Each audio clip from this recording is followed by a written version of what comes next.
Hey guys, it's Di from Being Mommy with Style, and today I wanted to do a Disney trip recap for our most recent trip over spring break in March 2019. So I'm going to do a separate video on our dining, all the individual dining things that we did, because there's usually a lot to talk about. It usually ends up taking a very big portion of the video. So I will talk about that, and I also will probably mention this in that video, but I will say right at the top that this is the first trip in a long time we actually would have come out ahead if we would have got the dining plan. So I'll talk about that a little bit. But first of all, it was a really good trip. It came at a really great time. Our family was ready to get a trip and get away, and just came at a great time for us to have some family time. I also have a lot of work changes going on, career changes, which are all positive, and I'll be talking about that in upcoming videos as well. But it's been a super crazy busy time because of all of that going on and me changing careers and trying to find someone to come into my marketing manager position to work and train them, and working on my real estate license class. So the trip was just a really good time for us to get away.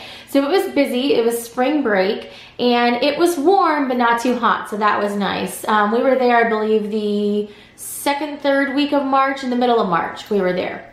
So crowd levels were high. It was actually pretty noticeably higher than when we were there over the summer.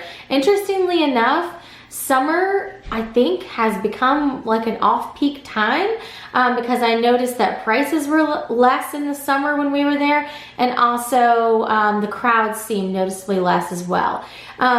We also got hard to get fast passes over the summer with really no problem too. So overall, that was slightly harder at spring break, still not as quite as hard as the fall. Fall, to me, hands down, seems to be like one of the busiest, like hardest times to get all kinds of dining and things like that. I have had people ask in the comments, so I wanted to answer that in this video. As far as Bibbidi Bobbidi Boutique, we did not do that this time. I didn't check hard, but I checked to see if I could get reservations. When I called to get the kids club reservations, and they did not have any, so I didn't persist on that. I just tried that one time. But I do think one of the upcoming trips, we'll try to do it one more time before the girls age out. They're both interested in doing it one more time and doing the whole Bibbidi Bobbidi Boutique experience, and so we probably will try to do that one more time. A couple people had asked about that. But overall, we had one day in each of the parks. We got to meet up with some of our YouTube Disney friends, which was awesome. Got to hang out with them, and we tried a number of new dining things, and then also just a number of dining things that we've done before that were not new. We stayed at Port Orleans Riverside, and so this was the first time staying in that section. We've been there before, but we were there for the conference. It just felt so busy, and I was not on my own schedule. You know, I had like itineraries going off of the last time we were there, so I felt like I wanted to experience it again on our own schedule, and I'm really glad that I did that. Port Orleans Riverside is super enjoyable because it's got the boat that, you know, you can go back and forth to Disney Springs. Just an enjoyable, relaxing resort to be at. It's got all those paths for walking and running. So if you're a runner, it's a really good resort for that. We were over in the Royal Rooms, which are in like the Belle Manor kind of mansion areas. They look like southern mansions. And it was a really beautiful, picturesque area. I love the fountains that they have on property. And we were overlooking one of the quiet pools. So it was a really great location. I would definitely stay in that location again. I'm glad we did the Royal Rooms with the girls aged out of them. When we walked into the Royal Room, and I'll have a separate kind of room tour so you guys can see that, and I'll try to remember to link that down below. The girls were just super elated and excited to see the decorations. The fireworks above the headboards were so cool. I mean, I would book that room again just for the headboards. I wish there were other rooms on property that had different variations of that, actually. I thought it was really super cool. So really awesome room. Obviously, one of our goals is that we're trying to stay at different resorts and different types of rooms and make each of our trips there feel different. So I don't know that we'll stay in one again, or if we swung back around to it, how long it would be. But it is someplace that I would stay again. We did enjoy it. So the resort was great. The schedule worked fine. One thing that we said we'd like to try is we started at Animal Kingdom the past couple trips, and we actually talked about it as a family because it's one of our favorites, ending it at Animal Kingdom, like actually making that our last park day. So that's a little bit different than I think what most families would go for, because a lot of families prefer Magic Kingdom as their last park day. but we really enjoy Animal Kingdom. So there wasn't really any bad parts of the trip. It wasn't too hot. No one got too crabby because of that. Of course, you have as you guys saw in Epcot, a couple of you guys were laughing. I had a Disney meltdown going on behind me at one point, because when people in my family get hungry, including myself, we tend to melt down. So I think at one point in the video I said, in front of me there's such and such an Epcot, behind me there are children melting down and they are mine. But that's just part of the experience. I think anytime that you're somewhere where you're going on one of those itineraries where it's go, go, go, you have those moments, and then that happens, and then you get food, and then it passes. And I knew from the minute that I booked that Acre House lunch reservation, I almost dropped it a couple times because I was like, this is gonna be the one. I was like, this is gonna be the one that's a problem, because I never quite know. First of all, Epcot's a great theme park just to eat, like around the World Showcase. There's so much food there, you really don't need a dining reservation there. I should have listened to my instinct, because we were just hungry by the time we got to our reservation, which was like 1:15 or 1:20. It was just a little bit too late, and I couldn't get anything earlier. So it all worked out in the end, and the girls were excited to see the princesses, which that's the only thing, is they did really enjoy that meal. So I'm not wishing that I had dropped it, but it did cross my mind a couple times. So out of all the park days, we only had rain on the Hollywood Studios day. That worked out fine because a lot of the stuff's inside. The kids were kind of crabby from the trip down there.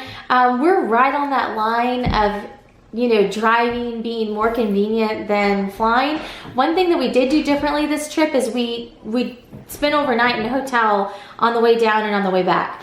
And that's something that we had not done previously. Just the way that I built in the days on the outside, we had the extra day to do that. And my husband had hurt his kind of back, neck, shoulder area.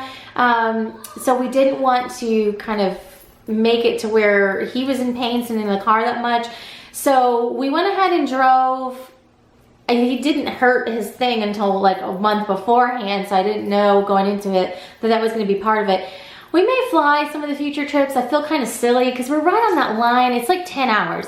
So by the time that you load everyone up, get over to the airport, unload everything, it takes us an hour just to get into the airport. You have to be there 2 hours ahead of time. Then you fly 2 hours, and then you have to do the Magical Express. I mean, really, like, flying is a whole day ordeal for us, even if it's just going to Orlando. Hour to unload, 2 hours beforehand, that's 3. 2 hours to fly is 5, an hour Magical Express. So it really ends up being like 6 to 7 hours. To drive it, theoretically, is between 9 and 10 from here. So it's really on that line. Like if it was like 14, I would say fly every single time. It's really kind of on that line where we should be able to drive it, but we're kind of sissies. So I don't know, we may fly next time. And I think for a cruise, like, there's really no reason to have your car there for a cruise, so probably for a cruise, flying would be more convenient. We did use the car the first day we were there. We stopped on the outlets on the way in, so that was nice because the kids got to get some things at the Character Warehouse. I did have people ask me to do a souvenir haul. I don't think I'm going to do it this time, to be honest. It's like a good 2 or 3 weeks after we've gotten home from the trip. Everything's either gotten used, given as a gift to the people we bought it for, or gotten absorbed in the house. We bought probably the most souvenirs this time that we ever have gotten. It was probably around $1,000 worth of stuff, but it's just absorbed and into the house at this point. The one thing I do have sitting next to me, I do have a couple of my things. I got the, Natalie got a pair of ears. They both got some clothes. I got the backpack that I was carrying around that I think I showed in the videos, the Minnie Mouse polka dot one.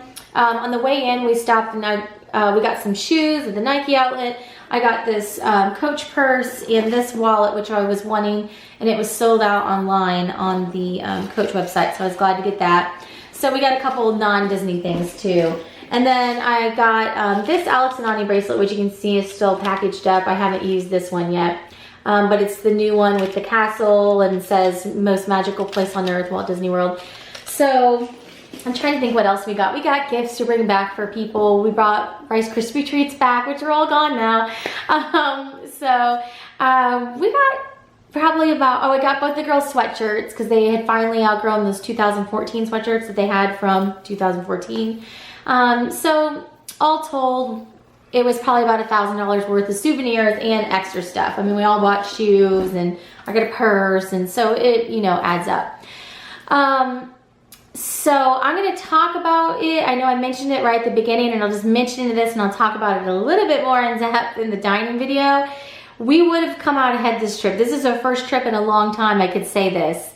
We would have come out ahead if I would have got the dining plan. I normally kind of roughly keep track of everything.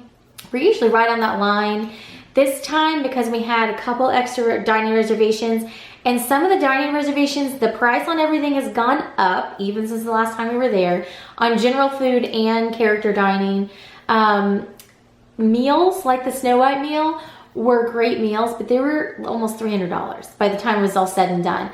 And that has changed. So like Acrehouse, to have lunch there, the princess lunch, used to be around like $220 or so. Now it's pushing like $260. So even just that little like incremental difference, so you think like $40, okay, it's gone up a bit. But when you put that across every single meal and every single snack, it really does add up. I think that we probably, I'm trying to think, so what we do is we just put everything on our car and then pay it off when we get back. And so I think all told, we spent around almost $2,000 on food. It was just a lot. It's a lot. That's probably the most we've ever spent on food. But we had a lot of character dining. The prices on that were more expensive. And then just with snacks and everything, it just added up quick. So I'd say probably about 1,100 of that was the character dining, and then about like, you know, 900 or so was like regular meals, which is about $50, $60 for us to eat, like quick service. And then like there was snacks and coffee runs and stuff like that too on top of it. So anyhow, that's how that broke down. I'll talk more about it in the dining. And I'm going to talk about how dining is going to change for us. So I'll mention it in this video.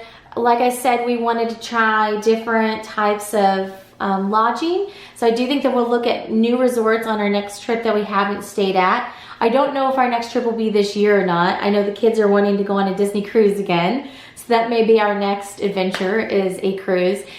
They love the Oceaneer Club. They just really love the Oceaneer Club. But on our next trip back to Walt Disney World, what I'm thinking is, the kids are getting older. We may do something like Bibbidi, Bobbidi Boutique and that sort of thing. But what I see for that trip is probably staying somewhere like a beach club to take advantage of the pool, or Polynesian or something like that, where it's got a really like themed out like pool area. I also want to stay at, so beach club, Polynesian. Bella wants to stay at Contemporary, although it's not high on everyone else's list. She wants to stay there. Where else? It just popped out. There is another one. I know people are probably going to ask. Wilderness Lodge is probably not high on our list, although their pool and their play area looked really, really cool. So that was nice. So on the top of our list would probably be Beach Club, Polynesian, maybe back to Animal Kingdom Lodge, I think is what I was trying to think of. So our top choices to stay at again would probably be Beach Club, Polynesian, possibly back to Animal Kingdom Lodge. And here's what I'm thinking for our next trip, how things would kind of be different. So instead of doing more character meals, we might just do 1 or 2 character meals. 1900 Park Fair is probably hands down one of our favorites. Tusker House, one of our favorites. Kids usually request the Chef Mickey's. They requested it for this trip. So probably have the adults pick one meal, the kids pick one meal, whatever they end up picking. For my husband and myself, it would probably end up being 1900 Park Fair dinner. We just all really enjoy that one. And then whatever the kids pick, probably do like 2 or 3 character meals, and then stay in a club level room. And so I'll do videos on what that means, but basically it's going to shift the trip if we do that. So we've started taking breaks in the middle of the day, which we enjoy, but if we do that, it would really make sense with a club level room. So the club level rooms, the deal with those is they're a little bit more expensive, like just off the top, but you get like a continental breakfast in the morning and it's included with your stay. There's a club level lounge where you can go and just rest in the middle of the day. They have refreshments and snacks. And then they have like a light appetizer dinner, which if you come back in late afternoon, grab a little light appetizer dinner, and then you can just get like a light whatever in the parks later. We like, sometimes like snacks even as our meals. It actually, price-wise, would probably end up being cheaper, even though club level rooms are considerably more expensive than a regular room. But I think with the way that we're starting to tour, and especially if it was a situation where we wanted to be at the pool more, spend more resort time, I think a situation like that would start to make a lot of sense. So it's interesting if you've been with me for a long time and you've watched our channel since the girls were real little. We've gone from these trips where they're super theme park centric, like super park centric, like morning, afternoon, evening, the kids literally like slept in the strollers and we just did everything. That's how the trips were when they were like 2, 3, 4 years old. And then it transitioned to where we were, you know, kind of pickier and choosier with our time, but we were still very theme park centric, did a lot of character meals. And now, as they're getting older, I kind of see it being more resort oriented, pool oriented, water parks, maybe occasionally a character meal. But I really kind of see the trip experience shifting. So I'm gonna be interested to see that. The kids are getting older. They got to ride new rides this time, which was exciting. Natalie rode Expedition Everest for the first time. Bella rode Prime River Whirl, I can never say that. They both enjoyed those. Natalie loved Everest. Bella liked the Whirl ride. It's kind of jerky because it you slide around and then it jerks, and then you slide around and it jerks. We rode it at night. We just happened to end up in Dinoland right before closing. We got in line and then literally the park closed. So that's why we really didn't, everyone's like, you didn't film anything. The park was closed. It was dark. You couldn't see a lot. So I just basically stopped filming for the night. But yeah, she had fun doing that. I'm trying to think what else. Natalie could ride Mission Space for the first time without the booster seat, so she's excited about that. And I'm trying to think, I think there was one more ride. She's tall enough for Space Mountain now, but we did not ride that on this trip. And that might be it. So anyhow, she's excited that she's finally 44 inches. She's been waiting for Natalie's so short. I'm short, so I can say that.